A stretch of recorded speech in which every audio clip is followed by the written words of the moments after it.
लाभले आम्हास भाग्य बोलतो मराठी. लाभले आम्हास भाग्य बोलतो मराठी. जाहलो खरेच धन्य ऐकतो मराठी. धर्म पंथ जात एक जाणतो मराठी. एवढ्या जगात माय मानतो मराठी. वाह. माय मानतो मराठी.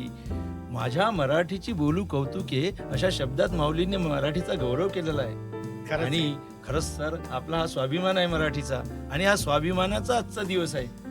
आज नाही का विवा शिरवाटकर नाही का? करेक्ट. हा. कविवर्य विवा शिरवाडकरांचा जन्मदिवस. ज्ञानपीठ विजेते. आणि सर कुसुमाग्रज हे नुसतेच कवी नव्हते, खरंय. तर त्यांचे लेखनाचे अनेक पैलू पण आहेत. नाटक किती हा. फेमस. आणि त्यांचा जन्मदिवस आज आपण मराठीचा माय मराठीचा स्वाभिमान दिवस म्हणून समजतो. हा. आणि एक काम करूया सर, आपण आज मैफिल रंगवू छान. मग त्याच्यासाठी तर सर्व केलं सर. तुम्ही येणार हे माहित होतं. आणि म्हटलं असं नाही चला. की आपण दोघं आहोत, मैफिलीसाठी आपले श्रोते आहेत ना मग आपल्या काय, समोर बसलेले. कधी पण मजा येणार. नमस्कार श्रोते हो. नमस्कार नमस्कार. बाकी काव्य मैफिलीसाठी छान तयारी करून ठेवली सर तुम्ही. वा वा वा वा. तुमची याची वाटच होती, बाकी वेगळं काही नाही केलं. पण आज छान. मात्र आपली मैफिल रंगवायची हे नक्की आहे. बरं सर, एवढ्यात काही नवीन लिहिलं असेल तर ऐका मला. नवीन म्हणजे काय झालं सर, आता मी 8 डिसेंबरला तर 60व्या वर्षात प्रवेश केला. अरे वा वा, हा. अभिनंदन. धन्यवाद. आता तुम्ही ज्येष्ठ नागरिक झाला. नाही व्हायचंय, अजून 12 महिने बाकी आहे, पूर्ण लेबल लागून जाईल. पण एक माझ्या लक्षात आलं की म्हटलं 60व्या वर्षात प्रवेश केला म्हणजे रिटायरमेंटचं वय आलंय. आताच आजकाल तर 58च करून टाकलं लोकांनी. तर मी विचार केला की बऱ्याच लोकांना वाटतं की हा आता काय तुम्ही आराम करता. बोलणाऱ्याला बरं वाटतं तसं, पण ऐकणाऱ्याला वाटतं यार माझं आयुष्य संपलं की काय इतक्या लोकांना. तसं नाही आहे. आणि खूप लोक नुसतं रिटायरमेंटच्या नावाने सुद्धा त्याच्यात पोटात खड्डा उडवत. हो बरोबर. असं नाही. आणि मग मला काही ओळी आठवल्या आणि मी ते शब्द बदल केल्यात. क्या बात आहे. हा. माझ्या त्या कवितेला नाव आहे उत्तरायण. वा वा. उत्तरायण म्हणजे आता आयुष्याचं उत्तर पर्व सुरू झालंय. काय करायचं ते बघा. माझ्या मनात आलेल्या ओळी. मावळतीच्या क्षितिजावरती इंद्रधनुचे रंग भरू. वा. मावळतीच्या क्षितिजावरती इंद्रधनुचे रंग भरू. वार्धक्याच्या उरल्या सुरल्या दिवसांनाही धुंद करू. क्या बात आहे. क्या बात आहे. वा वा. दुसरं बघा. विसरू क्षणभर जुन्या वेदना असतील. अख्खा आयुष्य गेलं, कोणी आपल्याशी कशी कठोरपणाने वागला असेल, कोणी टोमणा मारला असेल, जे काही विसरून जाऊ. आता किती दिवस सोबत ठेवायचं, स्वर्गात न्यायचं की काय. विसरू क्षणभर जुन्या वेदना, रात्रीचे गूढ स्वप्न जणू. नव्या दिसाच्या नवलाईला खुल्या दिनाले मस्त म्हणू. कारण नसता कुंठत कनने हळहळ करणे बंद करू. वा वा वा वा. पुन्हा सर ती ओढ एकदम. कारण नसता कुंठत कनने हळहळ करणे बंद करू. बंद करू. वार्धक्याच्या उरल्या सुरल्या दिवसांनाही धुंद करू. बघा. जगण्यामधली सरगम साधत आनंदी क्षण वेचूया. वा, सुंदर सुंदर. जगण्यामधली सरगम साधत आनंदी क्षण वेचूया. दुखणे गुडघ्यांचे सांभाळत जमेल तितके नाचूया. वा वा वा वा. जबाबदाऱ्या सरल्या साऱ्या चला नव्याचा छंद धरू. वार्धक्याच्या उरल्या सुरल्या दिवसांनाही धुंद बंद करू. करू. मजे तो कोणी फिरकी घेता. हम्म. मजे तो कोणी फिरकी घेता. खट्याळ हसणे जमते ना की राग येतो. राग नको यायला. राग नको यायला, जमायला पाहिजे. मजे तो कोणी फिरकी घेता. खट्याळ हसणे जमते ना. वयास विसरून नातवान समे खेळण्यात मन रमते ना. वा वा. कोणी काही म्हणेल त्याचा विचार करणे बंद करू. वार्धक्याच्या उरल्या सुरल्या दिवसांनाही धुंद करू. चांदन राती आठवताक्षण. वा. चांदन नाती आठवताक्षण प्रिय सवे घालवलेले. अजून स्मरती मुखड्यावरती गुलाब ताजे फुललेले. क्या बात आहे. अलगद वेचत ते हळवे क्षण. अलगद वेचत ते हळवे क्षण. जगण्याचे गुलकंद करू. वा वा वा वा. मावळतीच्या क्षितिजावरती इंद्रधनुचे रंग भरू. वार्धक्याच्या उरल्या सुरल्या दिवसांनाही धुंद करू. बंद करू. वा वा वा. सर खूप सुंदर कविता ऐकवली तुम्ही. वा वा वा. धन्यवाद आता सर. तुम्ही सुरुवातीला म्हणाले की साठी आली की पोटात गोळा उठतो, नाही का? खरं आहे. आणि एका निवेदनात मी असं कुठेतरी ऐकलं होतं की लावणी जर ऐकली आणि लावणी ऐकल्यावर जर ओठातून शीळ निघाली हा तर समजायचं आपण तरुण आहे, करेक्ट. आणि पोटात कळ उठली तर समजायचं आपण म्हातारं होत आहे. आम्ही शिळी घालणार. पण शीळ घालणार. पण अशाच काही ओळी मी लिहिलेल्या आहे हा की कुठली साठी नि कुठलं काय. हा मेंदू निरंतर कार्यरत, चालतच राहतात हातपाय.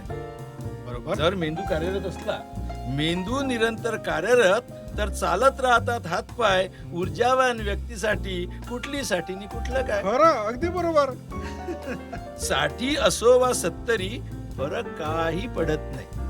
60 असो वा 70 फरक काही पडत नाही. वर्ष बदलतात वयाची, वेगळं काही घडत नाही. खरंच आहे. बालपण जगण्याची ज्याच्यामध्ये हिंमत आहे, हम्म. बालपण जगण्याची ज्याच्यामध्ये हिंमत आहे, ऊर्जावान व्यक्तीसाठी कुठली साठी ने कुठलं काय. वा वा, अगदी खरं. अहो, माणसात मिसळण्याची ज्याच्याजवळ क्लुप्ती आहे, 4 माणसात मिसळण्याची ज्याच्याजवळ क्लुप्ती आहे, नियतीला जिंकण्याची त्या व्यक्तीमध्ये शक्ती आहे. वा. कर्मयोगी माणसापुढे, कर्मयोगी माणसापुढे नियतीची हे गळतात पाय. आणि ऊर्जावान व्यक्तीसाठी कुठली साठी ने कुठलं काय. कुठलं काय. खरंच आहे, अगदी खूप खरं. छान. अगदी ऊर्जा देणारी कविता होती तुमची, आणि म्हणून मग मला या ओळी आठवल्या. आणि आता ह्या ओळी मला ऊर्जा आली, त्याचं काय. हो, आता नवीन ऊर्जा आली ना, नवीन कविता आहे का. सर, जो मी आता कप्प्यातला गाव इथे व्यक्त झालो, हा, हा. तर कसं असतं ना, आपण कितीही दिवस शहरात रुळलो तरी आपला गाव काही आपण विसरत नाही. खरंच आहे, कारण जिथं बालपण गेलेलं असतं आपलं, नाही का. खरंच आहे. तर आम्ही मूळचे वराडचे. आम्ही झाडी बोलीन, झाडीपट्टी. बरोबर ना. तर मी अमरावती जिल्ह्यातला, अच्छा. आणि तिथे आम्ही लहानपणी म्हणजे शालेय शिक्षण घेत असताना देवीदास सोटेंच्या कविता ऐकल्या, हो. वराडी कविता. हा, हा, हा. हल्ली मिर्झा रफिक अहमद बेग यांच्या कविता तर ऐकतो. त्यांची एक आठवण आहे माझ्यापाशी. हा. दोनदा त्यांची भेट झाली. दुसऱ्या वेळी तर ते माझ्याकडे अगदी 4 तास मुक्कामाईनी होते. आणि इतका मस्त माणूस, अगदी आपला गावचा माणूस, मोठेपणाचा अजिबात आव नाही. कितीतरी कार्यक्रम त्यांचे झालेत, हजारो, म्हणजे हजार नाही, हजारो, 6-7 हजार कार्यक्रम कदाचित त्यांचे भारताच्या बाहेरही, भारताच्या आतही, महाराष्ट्रामध्ये त्यांची आहेत. मस्त माणूस. आणि मी मिर्झा रफिक अहमद बेग साहेबांच्या कविता जिथे कुठे लाईव्ह असतील हा. तिथे आवर्जून जातो. आणि देग सोटे असो की हा. मिर्झा रफिक अहमद बेग असो, हा जो प्रवास आहे, आतमधले जेवढे काही वराडी कवी हा. आहे ते कविता सादर करताना त्या वराडी बोलीचा गोडवा सादर करतात, खरंच आहे. नाही का. आणि तो आपली माती म्हणून तो आपल्याला तो गोडवा जास्त आवडतो. आता आम्ही जसे वराडचे सर, तर तुम्ही झाडीपट्टीतून आले असं मी आता तुम्ही बोलले, उल्लेख माझ्या केला. आवडीची तर भाषा आहे ती. तुमची पण झाडी बोली आहे, तर तिचा जो गोडवा आहे तर तोही तुमच्या मनात कुठेतरी रुजला असेल. हो, नक्कीच. आणि त्यात काही लिहिण्याचा प्रयत्न केला असेल तुम्ही. चिकार. अरे वा, वा. आणि वा वा, सहज ऐकायला आवडेल. गंमत म्हणून मी एकदा कविता लिहिली होती. आणि कविता लिहिल्यानंतर त्याला दाद छान मिळाली. वा, वा. आणि आमचे एक मित्र आहेत, मित्र म्हणजे आमच्यासाठी भीष्म पिता म्हणता येईल त्यांना. तर एवढा एक वयस्कर व्यक्ती, आणि आमच्या झाडीमध्ये प्रत्येकाच्या तोंडी त्यांचं नाव आहे, असा भारी व्यक्ती डॉक्टर हरिश्चंद्र बोरकर. 111 पुस्तकं त्यांनी लिहिली आहेत. त्या माणसावर 3 लोकांना PhD अवॉर्ड झालेली आहे. एवढं भारी. तिथल्या झाडीच्या भाषा, बोली, गाणी, सर्व सर्व त्यांच्याकडे म्हणजे खजिना आहे अक्षरशः. आणि तुम्हाला सांगतो सर, झाडीत ते नाट्य कलावंत परशुराम खुने सरांना पद्मश्री अवॉर्ड मिळाला बघा, फक्त झाडीमध्ये काम करणे. 8,000हून अधिक नाटकात काम केले. एवढा भारी माणूस. योगायोग असा की या सर्वांशी माझे म्हणजे चांगले सख्य आहे. हरिश्चंद्र बोरकर सरांचा तर 2-3 दिवसातून एकदा फोन येतोच. आणि इतके उत्साही व्यक्ती, इतकं वय असताना सुद्धा मजा येते. ते तर मला नेहमी म्हणतात का आता नवीन काय. तर मी तुम्हाला झाडीतली एक कविता ऐकवतो. झाडी मुळात काय सर, ही बऱ्याच लोकांना झाडी बोली माहीत नाही किंवा झाडी पट्टी माहीत नाही. विदर्भाचा पूर्व भाग जो आहे किंवा महाराष्ट्राचा पूर्व भाग, त्याच्यामध्ये ही बोली बोलल्या जाते. भंडारा, चंद्रपूर, गोंदिया आणि गडचिरोली, इथे 4-5 जिल्हे. 4-5 जिल्हे. याच्यामध्ये अनेक भाषातनं शब्द आले, म्हणजे अक्षरशः इंग्लिशमध्ये पण काही शब्द आले. पण या भाषेने त्या शब्दांना आपल्यामध्ये सामावून घेताना खूप गुळगुळीत करून टाकले. अगदी आपल्या भाषेतला लय जा गेला. म्हणजे अजूनही झाडी बोलीमध्ये अतिशय म्हातारे जे लोक आहेत ते बायसिकल म्हणतात. आणि आता एवढ्यात मी परशुराम खुने यांचं वक्तव्य ऐकलं हा. स्टेजवरती. हा. तर ते असे झाडी बोलीविषयी भरभरून बोलत होते आणि त्यांनी झाडी बोलीची उत्पत्ती पण सांगितली की तिथे दाट जंगल आहेत त्या भागामध्ये आणि म्हणून त्या प्रांताला झाडी बोली झाडी म्हणतात बोली. झाडी म्हणतात. आणि झाडी पट्ट्यातली बोली ती झाडी बोली. हा. आणि त्यातले इतके कौतुकाने सांगत होते, एखादा मुलगा आपल्या आईविषयी सांगावा इतकं कौतुकाने सांगत होते. आहेत सर. तर सर तुमची कविता ऐकायची इच्छा आहे. हो आणि मी ऐकावं श्रोत्यांना. तसा माझं जे लहानपण आहे ते साकोलीमध्ये गेलं. साकोली ह्या शब्दाचा मराठी डिक्शनरीमध्ये अर्थ शोधा किंवा इंग्लिश डिक्शनरीमध्ये शोधा. या शब्दाला अर्थ आहे, गावाच्या शब्दाला अर्थ आहे. वाव. साकोली म्हणजे दलदलीची जागा. साकोली म्हणजे हा, माझ्या गावामध्ये इतके मोठे मोठे तळे आहे आणि अख्ख्या झाडी बोलीमध्ये 4000हून अधिक तळे आहेत सर. इतकं भारी दलदलीची जागा. आणि ही भाषा थोडीशी लाऊड आहे बघा. कारण काय, खूप मोठा एरिया, लोकसंख्या त्या मानाने तेव्हा कमी असायची आणि जंगलामध्ये लोक राहायचे, याला त्याला आवाज द्यायचा तरी जोरातच बोलावं लागतं. म्हणून मग ती बोली तशीच जोरातच झाली आणि थोडी मऊ पण झाली आहे. ऐकवतो तुम्हाला. आणि मिश्किल असतात तिथे लोक. मला तुम्हाला एक माझी मिश्किल कविता ऐकायला आवडेल. ही कविता मी एका संमेलनामध्ये सादर केली होती. कॉलेजची मुलं होते, सर्व मुलं मुली वगैरे. आणि त्यांना आता म्हातारा माणूस काय बोलणार, आणि ते आपले मिश्किल एकमेकाशी हसायचे. तर मला वाटलं यांना जरा सांगावं आपली एक स्टोरी म्हणजे अर्थातच ती बनवलेली स्टोरी. त्या कवितेचं नाव आहे दुष्परिणाम. आता दुष्परिणाम आपण म्हणतो, पण ते दुष्परिणाम आहे आपल्या झाडीतला. बोलीनुसार. हा, दुष्परिणाम, साईड इफेक्ट. मी बी माया जवानी मंदी पिरेम बिरेम केलतो गा. मी भी माया जवानी मंदी पिरेम बिरेम केलतो गा, त्याचाच दुष्परिणाम आज बुडपणात झेलतो गा. वा वा. तुमच्या वाणीच मी बी मले समजो काका हिरो. तुमच्या वाणीच मी बी मले समजो काका हिरो. तुमच्या वाणीच दिसल तिच्या मांग मांग फिरो. थोडासा भाषेचा येल येतो. तुमच्या वाणीच मी बी मले समजो काका हिरो. तुमच्या वाणीच दिसल तिच्या मांग मांग फिरो. सांगजा नका कोणाले, सांगजा नका कोणाले, मी विश्वासानं बोलतो का. मी बी माया जवानी मंदी पिरेम बिरेम केलतो का. आखरी गावली हातात, आखरी गावली हातात तिलेच टुकूर टुकूर पाहो. आखरी गावली हातात तिलेच टुकूर टुकूर पाहो. टक लावून एक सापडलीच. आपल्यासारखे काही कमी असतात का. आपली गावली हातात तिलेच टुकूर टुकूर पाहो. 10वा वर्ग शिकेल होतो, 10वा वर्ग शिकल होतो, चिट्ट्या बिट्ट्या लिहो. आखरी गावली हातात तिले टुकूर टुकूर पाहो. 10वा वर्ग शिकेल होतो, चिट्ट्या बिट्ट्या लिहो. तिच्या चंद्रावानी भुऱ्या मुखड्यावरती मेलतो गा. मी बी माया जवानी मंदी पिरेम बिरेम केलतो गा. चोरून मारून एकदा मले सांदी मध्ये भेटली. सांदी म्हणजे दोन घरं जे असतात गावातले, काही प्लॅन नसते ती सिटी सारखं. 2 घरांच्या मध्ये एक छोटीशी बोळ असते. त्याचं पाणी आपल्या घरावर पडू नये, याचं पाणी त्याच्या घरावर पडू नये, म्हणून एक छोटीशी बोळ, जिथे कधी कधी अडगळीचं सामान ठेवतात 2 नाण्यामध्ये वगैरे, लाकडा बिकडे ठेवून दिले जाळायची. अशी सांदी, छोटा पातळ रस्ता, जिथे जनरली कोणी जात नाही. चोरून मारून एकदा मले सांदी मंदी भेटली. कानामंदी बोलली, उलुसिक अंगाले बी खेटली. चोरून मारून एकदा मले सांदी मंदी भेटली. कानामंदी बोलली, उलसिक अंगाले बी खेटली. मायच्यान मी अंदरून बाहेरून हरकून गेलतो गा. मी बी माय जवानी मध्ये बिरेम बिरेम केलतो गा. वा वा. जिना मरना तेरे संग. पिक्चरचं नाव नाही बरं का. जिना मरना तेरे संग शेपता बिपता घेतलो. शपथ. शेपता. हा, शेपता. जिना मरना तेरे संग शेपता बिपता घेतलोन. परून जाऊन लगन केलोन, एकमेकात गुतलोन. वा.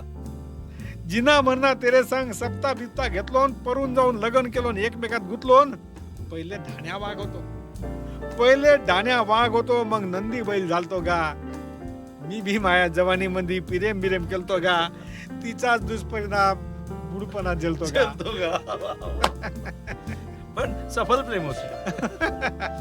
आणि तो भाषेचा गोडवा मात्र. हो, खरंच ही भाषा खूप सुंदर आहे आणि मला आवडतं त्या भाषेमध्ये बोलणं वगैरे. सर, बहुतेक अनेक कवींना अशी खंत असते की आपण या कवितेच्या क्षेत्रात रमतो आणि कुटुंबातील व्यक्तींना कविता आवडत नाही. होते कसं कधी कधी असं. तर तुमच्या साथीला तुमचे कौटुंबीय आहेत का, म्हणजे मुलं वगैरे कविता? नाही, मुलांना कविता नाही जमत, पण माझा छोटा मुलगा गाणं खूप छान म्हणतो. अरे वा वा. हो, आणि वहिनींचं आणि कवितेचं गाणं होतं. हा सर, तुम्हाला एक गंमत सांगतो बघा. एक जोक चालतो मार्केटमध्ये खूपदा, तुम्ही ऐकला असेल कदाचित, की एका माणसाने सहज विचारलं, का म्हणे तुम्ही कवी महाराज आजकाल कविता वगैरे लिहित नाही का.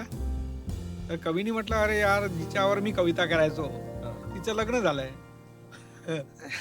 तर तो म्हणाला की अरे मग तर चांगलंच आहे की आता विरहाच्या लिही. हा. अरे लेका तुला समजलं नाही, अरे माझंच लग्न झालंय तिच्याशी. वा, वा, वा. पण मी सांगतो सर, माझी पत्नी जी आहे हा. ना ती चारोळ्या लिहित असते अरे वा. आणि तिने एक चारोळी मला पाठवली आणि खरंच खूप सुरेख वाटली आणि मला ते असं वाटलं की नाही याला अजून समोर करता याची येईल. कविता होऊ शकते. हो आणि मी केली ती. वा वा. चांगलं क्या म्हणजे बात. तिला आवडलं पण ते. आणि खरं तर याचं श्रेय मग बहिणींना द्यावं लागेल. वहिनींनाच द्यावं लागेल. तर अगदी ऐका खरं आहे. सर. ऐकवतो तुम्हाला मी. त्या कवितेचं नाव आहे पावसाचं बाळ आणि मुळात पहिल्या ज्या चार ओळी आहेत त्या तिच्या आहेत. वा, वा. त्याच्यानंतर मग मी एक्सटेन्शन दिलं. पावसाचं बाळ आल्या आषाढच्या सरी पायी बांधून या चाळ. वा, काय सुंदर कल्पना. आल्या आषाढच्या सरी पायी बांधून या चाळ शिवारात रांगणार आता पावसाचं बाळ. वा वा वा वा ह्या तिच्या ओळी आहेत. वा तुमच्या वा. वावा त्यांच्याशी पोचवणार मी. वा वा. पोचा पोचा आणि पोचतील या पोचतील माध्यमातून. नक्कीच. चिंब ओले त्या रानात, चिंब ओले त्या रानात धरा येईल रंगात हसू हिरव फुलेल तान्या कोवळ्या कुंभात. थेंब नाचेल तालात, थेंब नाचेल तालात विज वाजवेल टाळ शिवारात रंगणार आता पावसाचं बाळ. इतकी अलवार योजना आहे शब्दांची म्हणा किंवा त्यांनी जे मला सुरुवात करून दिली खूप हे आपोआप आपल्याला सुरुवात माझ्या महत्वाची. हे तेच म्हणजे इतकं चांगलं आठवलं हे खूप चांगलं आहे. दुसरं उरी आभाळ दाटला. पुरी आभाळ दाटलं. आभाळ वरती पण दाटलाय उरातही दाटलाय. उरी आभाळ दाटलं चित्त नाही थाऱ्यावर गुंतागुंत आठवांची जणू कोळी याचं गाळ. वा वा. बघा सर, जस्ट आठवलं म्हणून सांगतोय. आता तर सर्व विघटित कुटुंब झालेत, नवरा बायको 2 मुलं इनफ आहे. पहिल्याच्या काळात काय व्हायचं, सासर राहायचं, भलं मोठं कुटुंब राहायचं, सासवा सुना अनेक राहायच्या. त्यावेळेस समोरच्या खोलीत बायकांनी येणं हे सुद्धा वर्ज्य होतं. त्यांचं घर म्हणजे किचन, माझं घर जास्तीत जास्त. त्यावेळेस एक नवीन आलेली मुलगी सासू सून बनून आलेली, तिला आपल्या माहेरच्या कितीतरी आठवणी आहेत. इथे त्याचं इनडायरेक्टली रॅगिंग सुरू आहे, Ragging. बोलायला जागा नाही आहे, हे कितीतरी आठवणी असतात. तर त्याच्यावर अजून मला हे आठवलं की उरी आभाळ दाटलं, उरी आभाळ दाटलं चित्त नाही थाऱ्यावर गुंतागुंत आठवांची जणू कोळियाचा गाळ. गुंतागुंत आठवाची जणू कोळियाचं जाळ. कोळियाच्या जाळ्यावरी झुले मोतियाची माळ. जेव्हा पाऊस येतो, जाळाचा एखादा धागा असेल तेव्हा मोती येतात पावसाचे. कोळियाच्या जाळ्यावरी झुले मोतियाची माळ शिवारात रांगणार आता पावसाचं बाळ. किती भाऊक झाली असेल ती बिचारी. खूप खूप सुंदर. आणि काय सुंदर संकल्पना आहे मध्ये मध्ये. खरंच म्हणजे मी त्या बाईचा रोल करत होतो असं हा. समजून चला. पलीकडचा कडवा बघा सर. थेंबा येरे सरीतून, थेंबा येरे सरीतून घेते डोळ्यात भरून. मला पण डोळ्यात पाऊस ठेवायचा आहे. थेंबा येरे सरीतून घेते डोळ्यात भरून कधी उदास एकांती तुझ्या सारखी गळेत. ओला वारा सांगत आहे गळू लागलं आभाळ शिवारात रांगणार आता पावसाचं बाळ. आल्या पावसाच्या सरी पायी बांधून या चाळ शिवारात रांगणार आता पावसाचं बाळ. वा वा.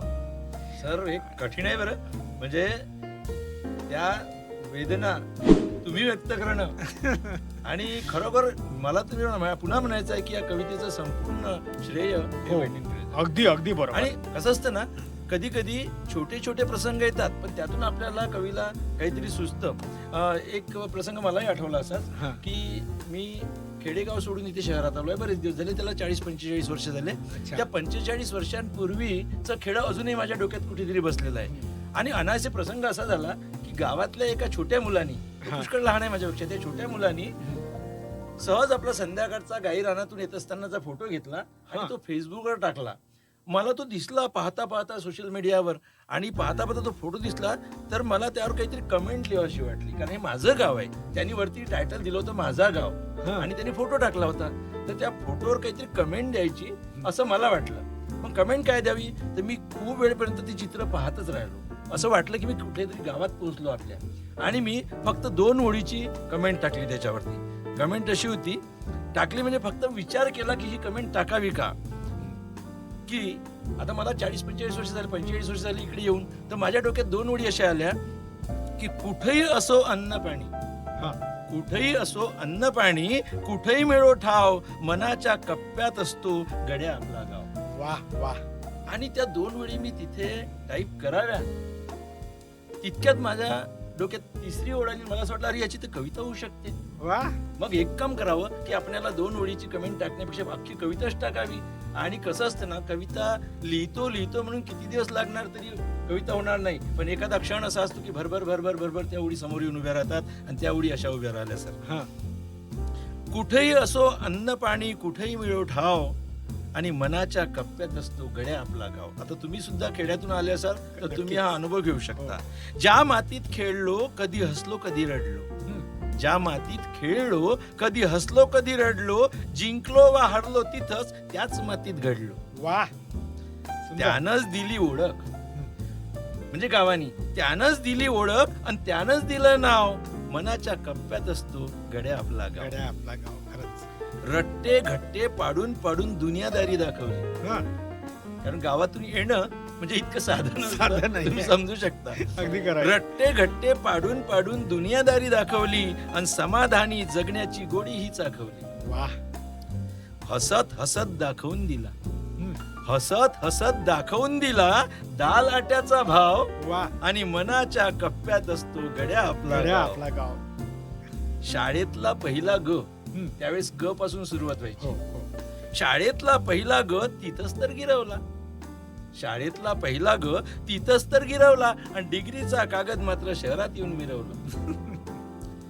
त्याच्यामुळेच तर घेता आली, त्याच्यामुळेच तर घेता आली कुंपणापुढे धाव, आणि म्हणून मनाच्या कप्प्यात असतो गड्या आपला गाव. आपला गाव. गणगोताची नव्हती कमी तिथे, हा. गणगोताची नव्हती कमी, मग कसला त्रास, शेजार धर्माला जागून मिळायचा घासातला घास. वा ही जी संस्कृती आहे ना, ती ज्यांनी उपभोगली ते समजू शकतात समजू याचा शकतात. खरंच. अर्थपूर्ण. की कदाचित गणगोताची नव्हती कमी, मग कसला त्रास, शेजार धर्माला जागून मिळायचा घासातला घास, आठवण त्याची मनातली पुसणार कशी राव, आणि मनाच्या कप्प्यात असतो गड्या आपला गाव.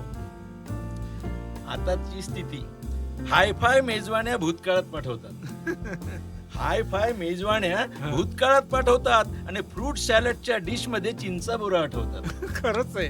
खरंच आहे. हायफाय मेजवान्या भूतकाळात पाठवतात, आणि फ्रूट सॅलडच्या डिश मध्ये चिंचा बोरा आठवतात.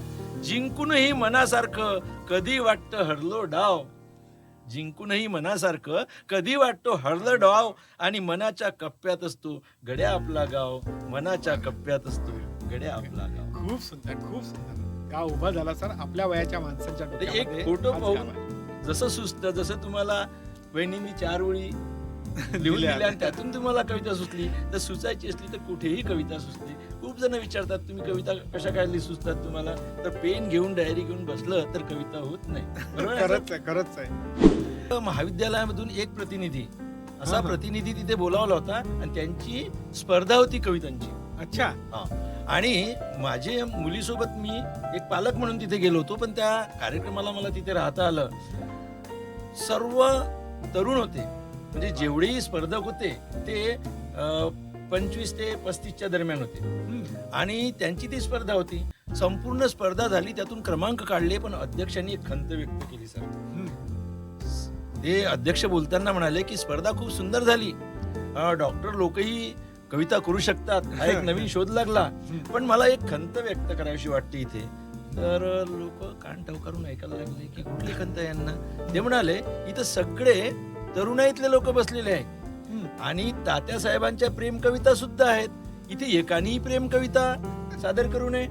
एकालाही सुचलं नाही. सगळ्यांनी नदी डोंगर नाले फुलं पाखरे अशा कविता सादर केल्या. अरे एखाद्याने तर प्रेम कविता सादर केला, मी ऐकायसाठी आतुर होतो, एकाने सादर केली नाही. मला असं वाटतं सर तुमची साठी उलटली तरी तुम्ही प्रेम कविता नाही सादर करणार, पण निदान प्रेम भंगाची तर कविता सादर करा. आहे एखादी?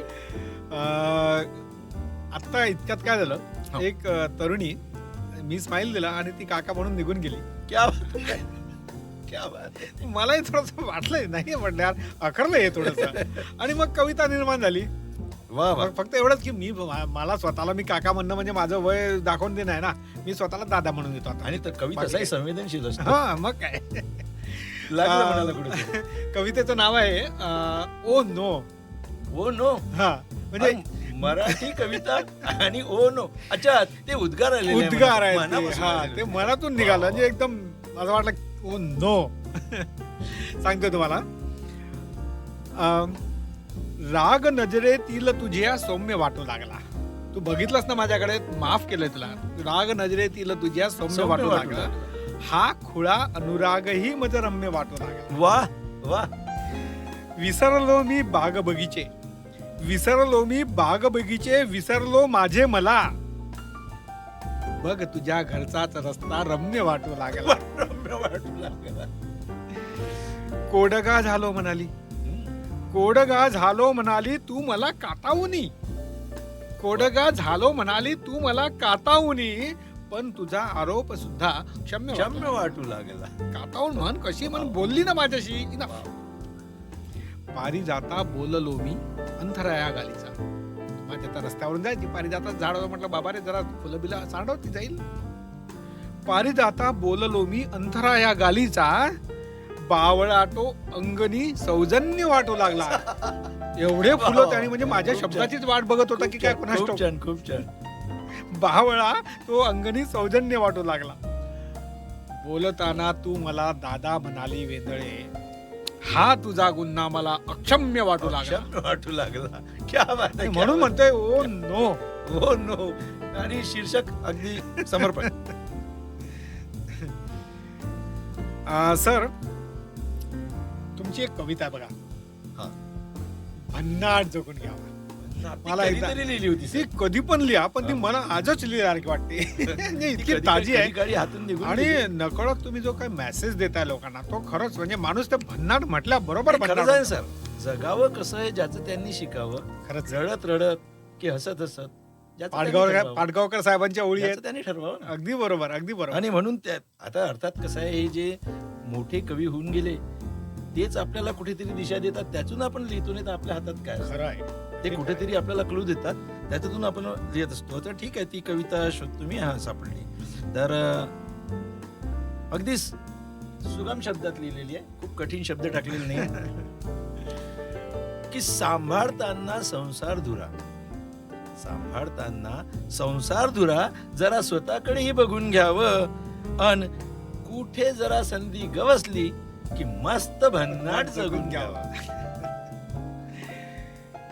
अरे चिंता से घटे चतुराई. सर बरोबर. चिंता से घटे चतुराई कबीराचे बोल आहे. बरोबर. चिंता से घटे चतुराई कबीराचे बोल आहे. आणि मिळालेल्या आयुष्याला दोस्त हो सोन्याचं मोल आहे. सोन्याचं खरंच अगदी बरोबर. आनंदाच्या अमृत पेल्यात. आनंदाच्या अमृत पेल्यात दुःख सार कोडून प्यावं. आणि जरा कुठे संधी मिळाली की क्या मस्त बात है भन्नाट क्या जगून बात घ्यावं. है. कमावलेलं गमावलेलं. हा कमावलेलं गमावलेलं हिशेब त्याचा करू नये. कमावलेलं गमावलेलं कायम मनात धरू नये. वा. कमावलेलं गमावलेलं कायम मनात धरू नये. आणि आयुष्याची बेरीज वजा हिशेब त्याचा करू नये. आयुष्याची मजा घेऊन आयुष्याची मजा घेऊन सहज निवृत्त होऊन जावं. आणि जरा कुठे संधी मिळाली की मस्त भन्नाट जगून घ्यावं. वा. नाही का. निवृत्त नुसतं नोकरीतूनच होत नाही. हा. आयुष्यातूनही निवृत्त होता आलं पाहिजे. डोंगर दर्या नदी नाले. डोंगर दर्या नदी नाले हिरवा निसर्ग साथीला. डोंगर दर्या नदी नाले हिरवा निसर्ग साथीला. आणि आपुलकीचा सुगंध येतो आपल्या काळ्या मातीत. वा वा. सगळं काही होतं सर पण काळ्या मातीचा स्पर्श थोडासा गाडीच्या हून मऊ असतो. दुर्मिळ झालेला आहे. आता तरी दुर्मिळ झालेला आहे पण तो असावा. डोंगर दर्या नदी नाले हिरवा निसर्ग साथीला. आपुलकीचा सुगंध येतो आपल्या काळ्या मातीला. जमिनीशी नातं जोडून अवघ जग फिरून घ्यावं. आणि जरा कुठे संधी मिळाली मस्त भन्नाट जगून घ्यावं. वा. लिहत राहावं वाचत राहावं. हे सगळ्यात मोठं चांगलं साधन आहे. हो. आपल्या माय मराठीचं देणं आहे की लिहत राहावं वाचत राहावं हाच मार्ग खरा आहे. लिहत राहावं वाचत राहावं हाच मार्ग खरा आहे. आत्मानंदात भिजण्यासाठी साहित्याचा झरा आहे. वा, सुंदर. लिहत राहावं वाचत राहावं हाच मार्ग खरा आहे आणि आत्मानंदात भिजण्यासाठी हाच मार्ग हा साहित्याचा झरा आहे. स्वानुभवाचं विचाराचं समाजाला देणं द्यावं आणि जर ती जिथे कुठे संधी मिळाली मस्त भन्नाट जगून भन्नाट घ्यावं. जगून घ्यावं. बिलकुल. मस्त भन्नाट जगून भन्नाट जगून घ्यावं. खूप मस्त. ही कविता मी तुमच्या तोंडून जेव्हा ऐकतो तेव्हा वेगळा फील होतो. वाचताना तो फील येत नाही. आणि जेव्हा तुम्ही म्हणजे त्यात दिसतंय की हा व्यक्ती जो सांगतो तो जगतोय मुळात आणि म्हणून त्या सांगण्याला महत्व येतं. आणि हे सगळं स्वानुभवाचं असतं. खरंय, अगदी कसं खरं आहे, आहे. जे मनात येतं ते तेच कागदावर बोलायचं. उतरतं. अगदी बरोबर. छान. लाभले